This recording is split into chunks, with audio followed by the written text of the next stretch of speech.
नमो नारायण, राधे राधे। आप सबका मंगल हो। श्रीमद् भगवद गीता के 6ठे अध्याय के 33वें श्लोक में जब इतनी सारी बातें सुनते हैं अर्जुन, तो अर्जुन भगवान से कहते हैं, हे प्रभु, योऽयं योगस्त्वया प्रोक्तं साम्येन मधुसूदन, एतस्याहं न पश्यामि चंचला त्वा स्थितिं स्थिराम्। अर्जुन कहते हैं कि हे प्रभु, हे मधुसूदन, आपके समतापूर्वक जो यह योग कहा है, मन की चंचलता के कारण मैं इस योग की स्थिति को प्राप्त नहीं हो पा रहा हूँ। जो आप कह रहे हैं सब में परमात्मा, परमात्मा में सब दिखता है, वह मैं नहीं देख पा रहा हूँ। मनुष्य के कल्याण के लिए भगवान ने गीता में खास बात बताई है कि सांसारिक पदार्थों की प्राप्ति या प्राप्ति को लेकर चित्त में समता रहनी चाहिए, बलोसम भाव होना चाहिए। इस अवस्था से मनुष्य का कल्याण होता है। अर्जुन पापों से डरते थे, तो उसके लिए भगवान ने कहा कि जय पराजय, लाभ हानि, सुख दुख को समान समझकर तुम युद्ध करो, और फिर तुम्हारे को पाप नहीं लगेगा।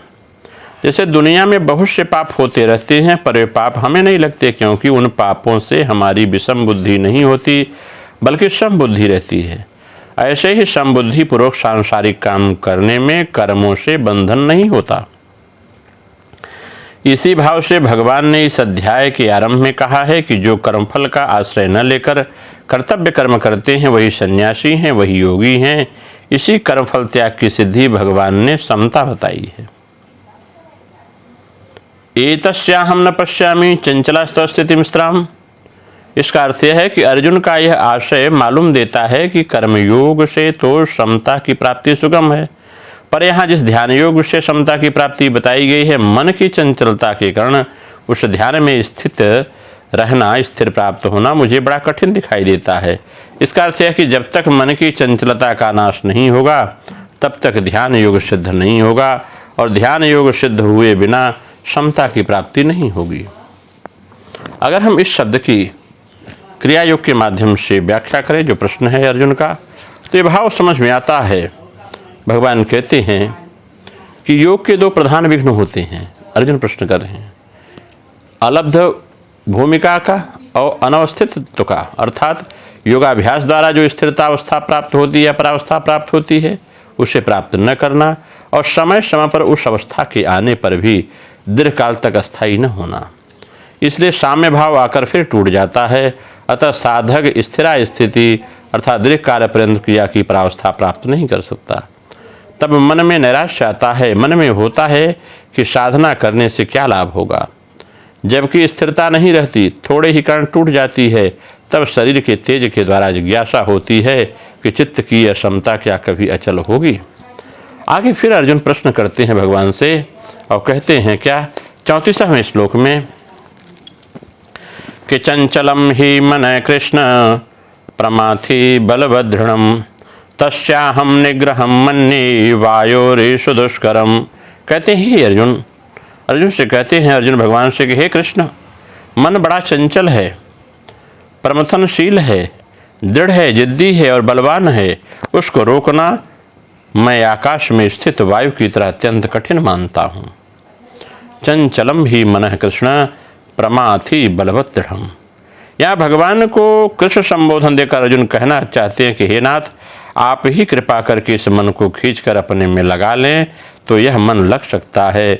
मेरे में तो इसके बस की बात नहीं है, बड़ा कठिन कार्य है, क्योंकि यह मन बड़ा ही चंचल है। चंचलता के साथ साथ यह प्रमाथी भी है, अर्थात यह साधक को अपनी स्थिति से विचलित कर देता है, इसलिए प्रमाथी कहा गया है। यह बड़ा जिद्दी है, बलवान भी है। भगवान ने काम यानी कामना में रहने के 5 स्थान बताए हैं। इंद्रियां, जो कामना कहाँ रहती है, इंद्रियों में रहती है, मन में, बुद्धि में, विषय में और स्वयं में। वास्तव में काम स्वयं में अर्थात चिज्जड़ ग्रंथि में रहता है, और इंद्रियां, मन, बुद्धि तथा विषयों में इसकी प्रतीति होती है। काम तब तक स्वयं से निवृत्त नहीं होता जब तक यह काम समय समय पर इंद्रियों आदि में प्रतीत होता रहता है, पर जब यह स्वयं से निवृत्त हो जाता है, तब इंद्रिय आदि में यह नहीं रहता। इससे यह सिद्ध होता है कि जब तक स्वयं में काम रहता है, तब तक मन साधक को व्यथित करता रहता है।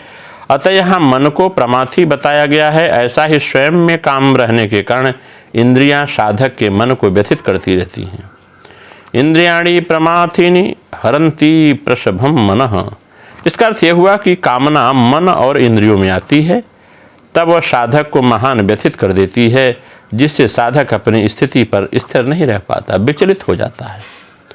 उस काम के स्वयं के रहने कारण मन का पदार्थों के प्रति गाढ़ खिंचाव होता है। अर्जुन का यह प्रश्न हो रहा है। इससे मन किसी तरह भी उसकी ओर जाने को छोड़ता नहीं, हट कर लेता है। अतः मन को दृढ़ कहा है। मन में यह दृढ़ता बहुत बलवती होती है, अतः मन को बलवत कहा गया है। अर्थ यह है कि मन बड़ा बलवान है, जो कि साधक को जबरदस्ती विषयों की ओर लेके चला जाता है। शास्त्रों में तो यहाँ तक कह दिया गया है कि मन ही मनुष्य के मोक्ष और बंधन का कारण है। मन एवं मनुष्याणाम कारणम बंध मोक्षयो। मन एवं मनुष्याणाम कारणम बंधन मोक्षयो। मन ही मनुष्य के बंधन और मुक्ति का कारण है। परंतु मन में यह प्रमथनशीलता, दृढ़ता और बलवत्ता तभी तक रहती है जब तक साधक अपने में से काम को सर्वथा निकाल नहीं देता। जब साधक स्वयं काम रहित हो जाता है, तब पदार्थों का, विषयों का कितना ही संसर्ग होने पर भी साधक पर उसका कुछ भी असर नहीं पड़ता। फिर भी मन प्रमथनशीलता आदि नष्ट हो जाती है। मन की चंचलता भी तभी तक बाधक होती है जब तक स्वयं में कुछ भी काम का अंश रहता है। काम का अंश हमेशा निवृत्त हो जाए तो मन की चंचलता कभी भी बाधक नहीं बनती। अर्थात देहाभिमान, जड़ के साथ मैंपन सर्वथा मिट जाने पर परमात्म तत्व का बोध होता है। तब जहाँ जहाँ मन जाता है वहाँ परमात्म तत्व का अनुभव होता है। उसकी अखंड समाधि यानी समझ सहज समाधि रहती है। तस्याहम निग्रहम मन्ये वायुर्यो सुदुष्करम। इस चंचल, प्रमाथी, दृढ़ और बलवान मन का निग्रह करना बड़ा कठिन है, ऐसा अर्जुन भगवान से कहते हैं। जैसे आकाश में विचरते हुए वायु को कोई मुट्ठी में नहीं पकड़ सकता, ऐसे इस मन को कोई पकड़ नहीं सकता। अतः इस निग्रह करने को मैं महान दुष्कर कार्य मानता हूँ। यह बात अर्जुन ने भगवान से कही। अगर यही अर्जुन की बात को अगर हम क्रियायोग के माध्यम से समझें इस शरीर पर, तो यह एक और बात स्पष्ट होती है। उसका भाव यह है, जिसको हम आध्यात्मिक व्याख्या के माध्यम से समझ सकते हैं, कि वासना और विक्षेप संस्कार से युक्त मन बड़ा ही बलवान होता है। समझाने पर यह कदापि अपनी जिद नहीं छोड़ना चाहता और उसके ख्याल में पड़कर इंद्रियां और शरीर सब क्षुब्ध हो पड़ते हैं। जो चाहता है वही कर बैठता है मन, उधर से उसको लौटना बड़ा कठिन है। जन्म जन्मांतर के संस्कार उसे और भी प्रबल बना डालते हैं। प्रबल उच्छृंखल आदि को जैसे कोई नहीं रोक सकता, उसी प्रकार वासना विक्षुब्ध व्याकुल चित्त को सुस्थिर करना बड़ा ही कठिन है।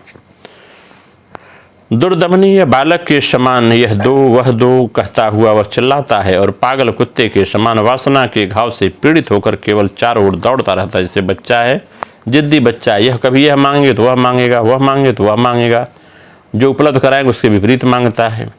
उसी प्रकार यह मन की स्थिति है। आपने पहले ही प्राणायाम आदि के द्वारा प्राणवायु को स्थिर रखने के लिए कहा है। प्राण के निश्चल होने पर मन निश्चल होगा, परंतु प्राणवायु को स्थिर करना भी सहज नहीं जान पड़ता। वासना विक्षिप्त मन को शांत करना वैसे असंभव है, भयंकर चंचल प्राणवायु को स्थिर करना भी उसी प्रकार असंभव है। हे भगवान, यह मन बड़ा चंचल है, इसे हम कैसे रोक पाएंगे? यह लगता है कि ये सहज नहीं है।